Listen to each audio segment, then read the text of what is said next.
ముఖ్యంగా నిన్న చంద్రబాబు నాయుడు గారు ఒక స్టేట్మెంట్ ఇచ్చారు. నేను ఏమీ చేయలేకపోతున్నాను, రాష్ట్ర ఆర్థిక పరిస్థితి దృష్ట్యా అది మీ ముందుకి తేవాలనుకుంటున్నాను. నేను ఇప్పుడున్న పరిస్థితుల్లో ఏ స్కీమ్ కూడా చేయలేమని చేతులు ఎత్తేసాడు. నేను ఒకటే అడుగుతున్నాను, చంద్రబాబు నాయుడు గారు, మీరు ఇంచుమించు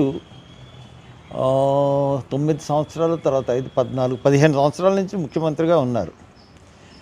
మీరు అధికారంలోకి రావడానికి దొంగ హామీలు ఇవ్వడం అన్నది చాలా పరిపాటిగా మారిపోయింది. మనం రాష్ట్రం విడిపోయినప్పుడు మీరు జగన్ ఏమో ఖచ్చితంగా నేను రైతు రుణమాఫీ చేయలేనని చెప్పాడు.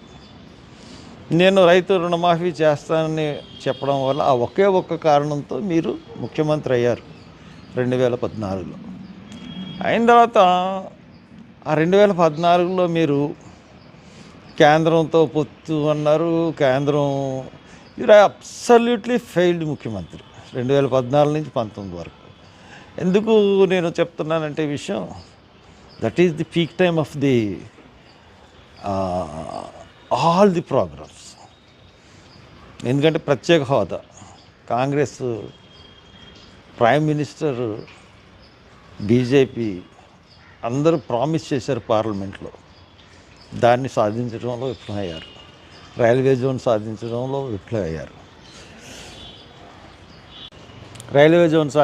విఫలమయ్యారు.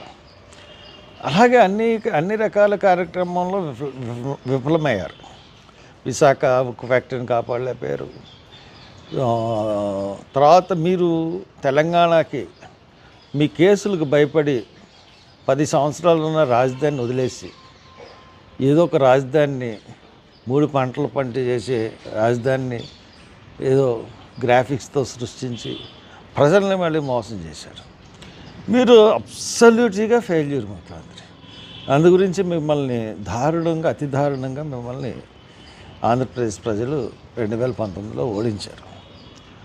ఓడించిన తర్వాత 2000 మీరు ముఖ్యమంత్రి దిగిపోయేటప్పటికి ఖజానాని ఖాళీ చేసే జగన్మోహన్ రెడ్డికి ఇచ్చారు, కానీ ఖజానాని మిగులు బడ్జెట్తో కానీ మిగులు నిధులతో కానీ ఇవ్వలేదు. మీ దగ్గర ఉన్న 23,000 కోట్ల నిధులను కూడా పసుపు కుంకుమలకి ఆడవాళ్ళకి పెంచేసి మరీ మీరు దిగిపోయారు. దిగిపోయిన తర్వాత మీరు చిత్తు కింద ఓడిపోయిన తర్వాత జగన్మోహన్ రెడ్డి కూడా కొన్ని పథకాల్లో ఫెయిల్ అయ్యాడు. కొన్ని పథకాలు తీసాడు, ముఖ్యంగా దళితులకు సంబంధించిన పథకాలు తీసాడు. కొన్ని పథకాలు బాగా ఇప్పుడు మీరు అమలు చేయలేని పథకాలన్నీ అప్పుడు 5 సంవత్సరాలు ఆయన అసలు నిరాకంఠంగా అమలు జరిపాడు. అసలు ఏ పథకం కూడా మీరు ఇప్పుడు చేయలేనంటున్న పథకాలు అతను ముఖ్యమంత్రి దిగిపోయేంత వరకు అతను నడిపించాడు. అంటే మీరు అడ్మినిస్ట్రేటరా లేకపోతే జగన్మోహన్ రెడ్డి అడ్మినిస్ట్రేటరా? నేను మీ ఇద్దరినే ఒప్పుకోను. మీ ఇద్దరు కూడా ఈ రాష్ట్రాన్ని దోచుకుంటున్న మోసగాళ్ళు. కాబట్టి మీ ఇద్దరిని నేను ఒప్పుకోను. కానీ మీకన్నా పేదలకు సంక్షేమ పథకాలు ఇవ్వడంలో జగన్ అగ్రభాగాన్ని ఉన్నాడని నిస్సందేహంగా మటుకు కనపడుతుంది. మీరు వచ్చి 8 నెలలు అయింది. 8 నెలల్లో ఒక్క పథకం కూడా ఇవ్వలేకపోయారు. స్కాలర్షిప్లు ఇవ్వలేదు, నిరుద్యోగ భృతి ఇవ్వలేదు, అంగన్వాడీకి ఏం చేయలేదు, తర్వాత ఆశా వర్కర్లకు ఏం చేయలేదు, తర్వాత మీరు ఇస్తాన్న సూపర్ 6 హామీలు, ఉచిత బస్సు, అన్నీ ఎవ్రీథింగ్, తల్లి వందనం, అప్పుడు దాకా నడుస్తున్న తల్లి పెన్షన్లు, అంటే 18 to 50 years లేడీస్కి మీరు ప్రతి నెల 1,500 ఇస్తా అన్నారు. అది లేదు. 10 సంవత్సరం 1,500 ఇస్తా అన్నారు. అది లేదు. ఎవ్రీథింగ్. అసలు ఒక్క పథకం కూడా ఇవ్వలేని అసమర్థ చేతకాని ముఖ్యమంత్రిగా చరిత్రలో నిలిచిపోతున్నారు. ఇంత అసమర్థ ముఖ్యమంత్రిని ఇప్పటి వరకు మేము చూడలేదు.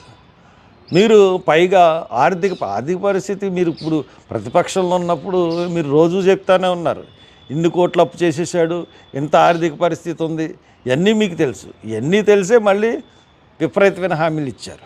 విపరీతమైన హామీలు ఇచ్చి ఆ హామీలని హామీలు ఇచ్చేసి నెగ్గేసిన తర్వాత ఎగ్గొట్టేద్దాం. ఆలోచన కదా, ఎంత మోసగారితం. It's cheating of the public. ఈ చీటింగ్ ఆఫ్ ది పబ్లిక్ కింద మిమ్మల్ని కేసు కూడా పెట్టచ్చు 420 కింద. అంత దారుణమైన చీటింగ్ ప్రజల్ని ఓట్లు వేయించుకుని మోసం చేయడం అంటే it's public cheating. So that దాని ప్రకారంగానే మేము వెళ్ళాలని చెప్పేసి మేము అనుకుంటున్నాం. సో దాట్ మీరు ఇప్పటికైనా సంక్షేమ పథకాలు ఎలాగ ఇవ్వగలిగాడు జగన్మోహన్ రెడ్డి ఆలోచించండి. అతని పరిపాలనా విధానం ఆలోచించండి. అతను ఎలాగ ఇవ్వగలిగాడు, మీరు ఎలాగ ఇవ్వలేకపోతున్నారు. ప్రతి ప్రోగ్రాం కూడా ఇంప్లిమెంట్ చేశాడు కదా. అంటే మీరు చేతకాని వాళ్ళతనం అంటే ఒప్పుకుంటే ఓకే, లేకపోతే ప్రతి ప్రోగ్రాము ఇప్పటికి స్కాలర్షిప్స్ ఇవ్వలేదు. జాన్వరి పండగ ముందు మేము ఇస్తామని చెప్పిన పథకం ఒక్కటి ఇప్పటికి ల్యాండ్ అవ్వలేదు. ఇప్పుడు ఒక్క నయా పైసా ఎవరికి ఇవ్వలేదు. అన్ని ప్రకటనలు మోసపూరిత మాటలు తప్పితే ఇంకేం లేదు. దయచేసి ఈ పద్ధతి మార్చుకోండి, మోసం చేయడం మార్చుకోండి. అనవసరమైన ఈ డబ్బుల గురించి కొత్త ప్రాజెక్టులు, ఈ ప్రాజెక్టులకి డబ్బులు ఎలా తీర్చాలో తెలియదు అంటున్నారు. కొత్త ప్రాజెక్టులు అప్పు తీసుకొచ్చేయడం చూస్తున్నారు. మరి వాటిని ఎలా తీరుస్తారు? గోదావరి బనగానపల్లి కానీ, లేకపోతే పోలవరం కానీ, లేకపోతే ఈ రాజధాని ఎత్తిపోతల పథకం కానీ ఇవన్నీ ఎలా తీరుస్తారు? కానీ అప్పులు చేసేసేయాలి. అక్కడ కూడా మీ పెద్ద అప్పులు ప్రాజెక్టులకి, దానివల్ల వచ్చి లాభం లేదు, ఏమీ లేదు. సో మీరు మారండి చంద్రబాబు నాయుడు గారు.